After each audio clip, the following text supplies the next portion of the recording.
অজুর পানি মুছার আগে আকাশের দিকে তাকিয়ে একটি আমল করুন আর ফলাফল নিজ চোখে দেখুন। আল্লাহ পাক রব্বুল আলামিন আপনাকে সম্পদের মালিকও বানিয়ে দিবেন যদি আপনি একটি আমল করতে পারেন।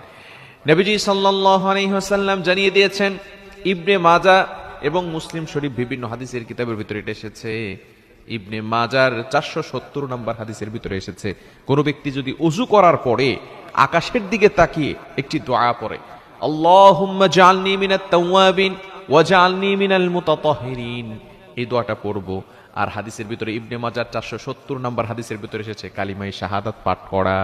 কালিমায়ে শাহাদাত কোন ব্যক্তি যদি ওযুর পরে পড়তে পারে আকাশের দিকে তাকিয়ে, আশহাদু আল্লা ইলাহা ইল্লাল্লাহু ওয়াহদাহু লা শারীকা লাহু ওয়া আশহাদু আন্না মুহাম্মাদান আবদুহু ওয়া রাসূলুহু, তাহলে ফুতিহাত লাহু আবওয়াবুল জান্নাহ, দেয়ার আর 8 গেটস অফ প্যারাডাইস, তার জন্য জান্নাতের 8টি দরজাই খুলে দিবে। বলেন সুবহানাল্লাহ।